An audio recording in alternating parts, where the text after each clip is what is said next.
Halo semua, nama aku Daniel dan di video kali ini aku ingin memberikan tutorial gimana sih cara melakukan top up bibit dari Cbank ya teman. Dan aku juga nanti akan menjawab pertanyaan teman-teman mengenai reksadana Sukor Invest Stable Fund versus Syailendra pendapatan tetap premium ya teman. Jadi sebelum mulai video ini, di sini aku udah siapin di Cbankku ada 172.780.874. Kalau kamu punya dana, kamu juga boleh taruh dana di sini, kamu bisa mendapatkan bunga harian ya teman. Bunganya hingga 6% per tahun tuh lumayan banget ya. Itu belum dipotong pajak. Nah, kemudian kita buka aplikasi bibitku. Sekarang aku juga memiliki saldo sekitar 81 juta sekian. Dan sekarang aku bakal tunjukin gimana cara kita bisa mentop up dari Cbank ya teman. Jadi kamu nggak perlu ribet-ribet harus isi ke GoPay dulu, atau isi ke OVO dulu, atau kamu isi ke BCA kemudian kamu bayar di bibit. Nggak perlu ya teman. Ada caranya dimana kamu bisa langsung bayar di Cbank. Caranya gimana? Pertama, kita pilih dulu reksadana apa yang pengen kita beli. Seperti biasa di sini aku akan membeli Sukor Invest Stable Fund aja ya. Karena di sini saat ini aku punya portofolio sekitar 50-an juta sekian, aku bakal tambahin aja di sini. Nah, aku juga nggak lupa untuk nyalain cashbacknya karena lumayan banget. Di sini aku ada bonus cashback sebanyak Rp225.000. Yaudah, kita bakal coba beli ya, men. Katakan di sini aku beli 1 juta rupiah. Kemudian kita tinggal pencet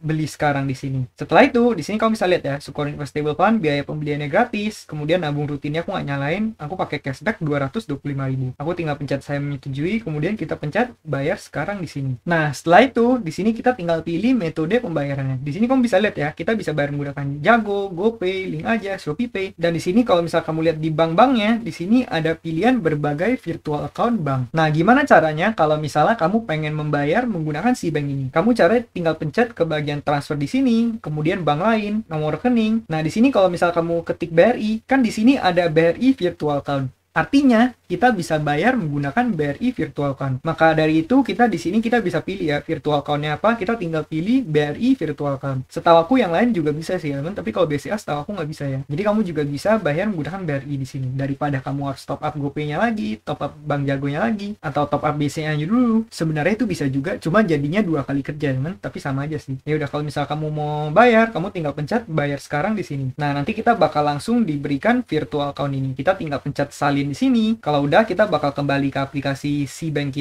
kita pilih BRI virtual account. Setelah itu kita tinggal masukin nomor rekeningnya di sini ya kan. Kalau udah, kita tinggal pencet centang, kita pilih di sini. Nah, di sini kita masukkan jumlah yang pengen kita transfer. Di sini aku bakal masukin 1 juta rupiah seperti yang tadi aku request di aplikasi bibitnya. Pastikan jumlahnya sama ya teman, jangan sampai beda. Karena kalau misalnya jumlahnya beda, takutnya nanti malah berkendala. Di sini kamu bisa lihat ya, biaya transfernya adalah gratis. Yang artinya kita nggak bakal dikenakan biaya sama sekali. Jadi ini bisa langsung, bisa convenient banget tanpa juga dikenakan biaya sama sekali. Ya udah, kita tinggal pencet selanjutnya. Seperti biasa kita masukkan password, kita konfirmasi dulu di sini, masukkan PIN Cbank kamu seperti biasa. Kalau udah, pembayaran diterima. Ya udah, kita tinggal buka ke aplikasi bibitnya, kemudian kita reload di sini ya. Di sini kita diminta untuk login sekali lagi. Nih, kalau misalnya kita buka, order detailnya udah berhasil ya kan? Pembayaran berhasil, tinggal tunggu verifikasi manajer investasi. Kita tinggal perlu menunggu berapa hari sampai nanti reksadana ini masuk ya kan? Karena di sini aku belinya pembeliannya jam 1, mungkin nanti 2 hari kemudian di malamnya baru dapat ya kan, seperti yang pernah aku bahas di video sebelumnya. Dan kalau misalnya kita pencet di nilai portofolio, sekarang udah bertambah 1 juta, dan 200 ribunya bakal masuknya belakangan ya kan, karena ini butuh waktu lebih lama untuk memproses bonus cashbacknya. Oke, jadi gitu ya men, cara untuk melakukan top up bibit melalui Cbank tanpa kamu harus masukin ke e-wallet dulu atau menggunakan BCA virtual account. Oke, sekarang aku bakal langsung menjawab salah satu pertanyaan dari teman kita ya. Ini meminta perbandingan, yaitu dari Kak Stephen Daniel. Boleh buat perbandingan Sukor Stable Fund vs Syailendra pendapatan tetap premium Kak. Kira-kira secara performa lebih baik yang mana ya? Nah, jadi aku perlu ingetin dulu bahwa kalau misalnya Sukor Invest Stable Fund ini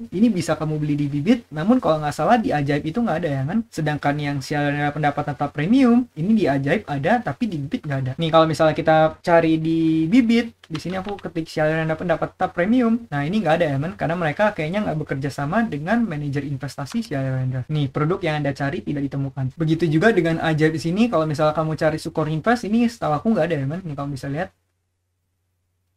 Nah, jadi di sini nggak ada ya. Kalau misalnya keduanya ada di Bybit, kita bisa dengan mudah menggunakan fitur di Bybit ada yang namanya compare. Contohnya di sini aku masuk ke Sukor Invest Stable Fund, aku bisa dengan mudah pencet bandingkan reksadana, terus di sini katakan aku masukin Sukor Invest Syariah Sukuk Fund atau SSSF. Nah, di sini kita bisa dengan mudah langsung melihat perbandingannya ya, teman. Dan jadi kita nggak perlu ribet-ribet lagi untuk buka dua aplikasi. Tapi karena kebetulan di sini nggak ada, jadi kita harus membuka aplikasi lain. Dan aplikasi lainnya di sini kamu bisa beli di Ajaib, terus kamu juga bisa beli di Bareksa. Nah, pertama-tama yang harus kita bandingin adalah tipenya dulu. Kalau misal kamu lihat di sini, tipenya itu adalah keduanya sesama tipe reksadana obligasi. Di mana reksadana obligasi itu secara profil resiko biasanya medium ya, kan? Nah, cuma kalau misalnya kamu lihat di sini aku juga udah sempat mendownload fun fact sheet-nya, dan juga kamu bisa, sebenarnya kamu bisa langsung lihat di Bareksa juga bisa ya, kan? Atau kalau misal kamu pengen lihat di fun fact sheet-nya, sini aku udah download SPTP atau Salinan Pendapat Tetap Premium, ini dari Shalendra. Di sini kamu bisa lihat ya, isinya itu kebanyakan apa? Nih, kamu bisa lihat top 10 holdingnya itu adalah FR0046, FR0063, FR0072. Kalau misal kamu pengen tahu ini apa, kamu tinggal search di Google aja. Kemudian kamu tinggal buka ke halaman KSEI. Di sini kamu bisa langsung lihat itu sebenarnya dia membeli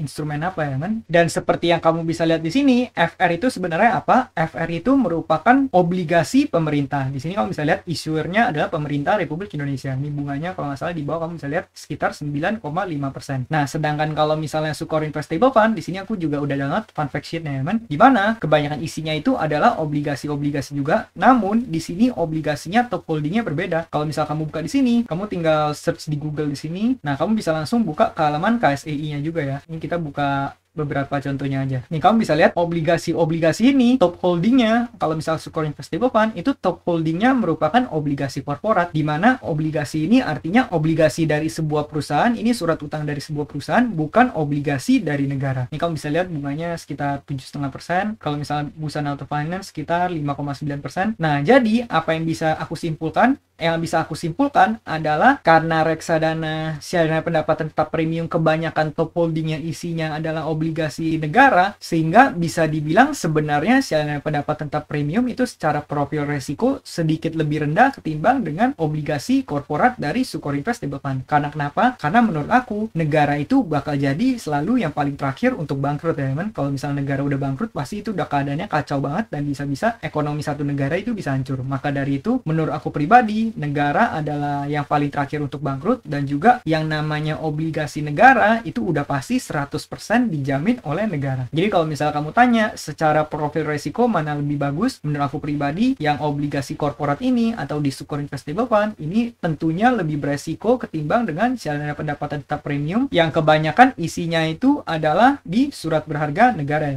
Walaupun mereka juga ada surat utang korporat atau obligasi korporat, cuman setahu aku top holdingnya itu kebanyakan di FR ya, kan? Nih, kamu bisa lihat biasanya yang paling atas itu yang top holdingnya paling gede. Jadi seperti itu ya. Nah, oke, tadi kita udah membahas secara profil resiko. Berikutnya kita bakal bahas mengenai return-nya, kan? Kalau misal kita lihat return selama 1 tahun ke belakang, kamu bisa lihat Sukor Investable Fund itu mencetak return itu, kita klik ke bagian 1 year di sini sekitar 6,7%. Sedangkan kalau misalnya kita lihat di Salinan Pendapat Tetap Premium, return 1 tahunnya, kamu bisa lihat itu sekitar 7,07%. Jadi kalau misalnya secara return Salinan Pendapat Tetap Premium sedikit lebih tinggi ya, kan? Cuman ini rentan untuk berubah, namun kalau misalnya berubah pun menurut aku nggak banyak banget. Jadi kalau misalnya secara return, SPTP returnnya lebih tinggi ketimbang SSF. Cuma di sini yang kamu bisa lihat adalah returnnya itu sebenarnya nggak beda jauh juga sih, 7,07 sama 6,7. Jadi kalau misalnya kamu bandingin sebenarnya nggak gitu beda jauh juga ya, kan? Jadi secara return SPTP masih mengungguli Sukor Invest Stable Fund. Berikutnya kita bakal bahas AUM atau Asset Under Management. Di sini AUM itu artinya adalah total dana yang dikelola. Kamu bisa lihat Sukor Invest Stable Fund secara dana kelolaan itu ada di angka 15,79 triliun. Jadi ini dana yang dihimpun total sekitar 15 triliun sekian. Sedangkan kalau misalnya di Salinan Pendapat Tetap Premium, kita bisa bandingin di sini. Nih, kamu bisa lihat ya, dana kelolaannya itu di angka 1,2 triliun. Jadi kalau misalnya ditanya mana dana kelolaannya besar, jawabannya adalah SSF, dananya jauh lebih besar, bahkan lebih dari 10 kali lipat. Di sini 15,7 triliun. Sedangkan SPTP itu di angka 1,2 triliun. Jadi secara AUM masih lebih besar Sukor Invest Invest Stable Fund. Nah, berikutnya kalau misal kamu pengen cek dari expense ratio, di sini expense rationya dari Sukor Invest Stable Fund itu sekitar 1,25%. Cuma kalau misal di Ajaib sebenarnya sepertinya kita nggak bisa cek ya, teman. Di sini kamu bisa lihat, bisa dicek, namun kayaknya jumlahnya itu nggak exact. Di sini kamu bisa lihat saldo pendapat tetap premium, aku udah buka di aplikasi yang di HP, biaya manajemen adalah maksimal 2%. Tapi di sini kita nggak dikasih secara detail berapa angka exactnya, cuman dibatasin capnya itu di angka 2% ya, teman. Jadi kalau misal expense ratio, aku pribadi nggak tahu saldo pendapat tetap premium berapa, tapi ada kemungkinan saldo pendapat tetap premium bisa lebih tinggi ketimbang Sukor Invest Stable Fund. Walaupun sebenarnya nggak bakal bisa jauh-jauh banget juga sih ya, karena ini 1,25, di sini maksimal 2, jadi harusnya nggak gitu beda jauh juga ya, man. Nah, terus apalagi yang bisa kita bandingin? Yang bisa kita bandingin lagi adalah minimum pembelian. Di sini kamu bisa lihat minimum Sukor Invest Stable Fund pembeliannya adalah 100.000. Sedangkan saldo pendapatan tetap premium kamu bisa beli dengan harga ini ya, man, investasi mulai dari 50.000. Yang artinya apa?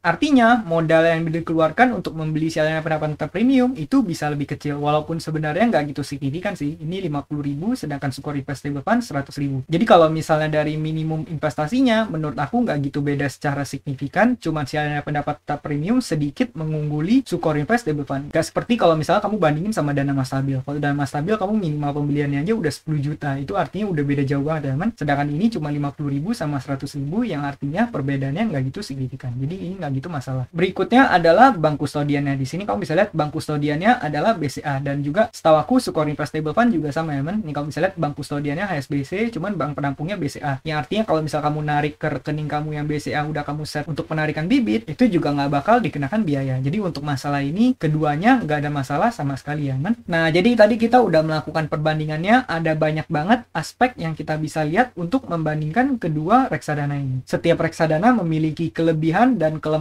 masing-masingnya. Tapi kalau misal kamu tanya secara return menang mana, masih sedikit saldo pendapat tetap premium, dan juga secara profil resiko mereka juga lebih rendah, teman, di mana mereka kebanyakan top holdingnya itu di obligasi yang sifatnya obligasi pemerintah. Sedangkan kalau misalnya Sukor Invest Stable Fund itu lebih beresiko karena obligasinya sebagian besar adalah obligasi korporat. Terus juga saldo pendapat tetap premium minimal investasinya 50.000, bisa lebih kecil ketimbang SSF yang di harga 100.000 rupiah. Untuk bank penampungnya keduanya sama-sama BCA, nggak ada masalah ya, teman. Nah, jadi kalau misal kamu tanya lebih baik yang mana, sebenarnya keduanya sama-sama oke, dan keduanya nggak gitu beda jauh ya, teman. Ini tergantung kamu lebih suka yang mana. Tapi kalau misal kamu tanya kenapa aku lebih banyak menaruh di Sukor Invest Stable Fund, jawabannya adalah karena kebetulan Sukor Invest Stable Fund ada di Bibit, dan aku emang dari dulu terbiasa menggunakan Bibit ya, dimana untuk pembayarannya jauh lebih simple, lebih convenient. Cuma kalau misalnya kamu pengen menggunakan Ajaib, pengen menggunakan saldo pendapat tetap premium, menurut aku ini juga oke ya, teman, dimana kamu bisa mendapatkan return yang lebih tinggi, terus juga secara profil risiko lebih rendah. Atau lebih baik lagi kalau misalnya kamu pengen melakukan diversifikasi dan invest kedua-duanya. Misal kamu punya 100 juta, kamu pengen taruh 50 juta di Sukor Invest Stable Fund, 50 juta di saldo pendapat tetap premium. Nah, itu boleh juga ya, men. Sekaligus kamu bisa meminimalisir resiko. Dan yang aku suka dari keduanya itu memiliki kenaikan setiap hari ya, men, dimana mereka kenaikannya itu bersifat stabil dan juga nggak ada drawdownnya. Drawdownnya itu nggak banyak-banyak banget, nggak seperti reksadana saham kalau misalnya drawdown bisa tinggi banget, ataupun reksadana obligasi lain yang kalau misalnya drawdown bisa lumayan juga ya, men. Jadi kalau misalnya untuk jangka, menurut aku keduanya oke juga. Kalau kamu pengen investasi jangka pendek juga nggak masalah di kedua reksadana tersebut, karena sifatnya yang selalu naik ya, man. Nah, jadi buat Kak Stefan Daniel, semoga jawaban ini bisa sedikit membantu kamu ya. Keduanya sama-sama oke, kamu boleh gunakan keduanya, boleh diversifikasi juga, dan juga kamu juga boleh menggunakan platform lain yang pernah aku rekomendasikan atau pernah aku review yang ada di channel ini. Kamu tinggal cek ke bagian playlist, aku udah bahas banyak banget platform keuangan lainnya juga ya, man. Atau kamu bahkan juga bisa menggunakan reksadana Dipina, di mana kamu bisa dapetin cashback lumayan ya, man. Kamu bisa membeli reksadana pasar uang dengan return yang bisa mencapai 9% karena kita manfaatin bonus cashbacknya. Nah, mungkin sekian aja pembahasan kita pada video kali ini. Bagi teman-teman yang baru mampir, kamu boleh menggunakan kode referral yang udah tulis di kolom deskripsi saat kamu mulai investasi, supaya kamu bisa mendapatkan bonus saat kamu mulai investasi. Sekian video dari aku, semoga video ini bermanfaat, dan akhir kata jangan lupa untuk selalu invest in yourself. Sampai jumpa di video berikutnya. Bye.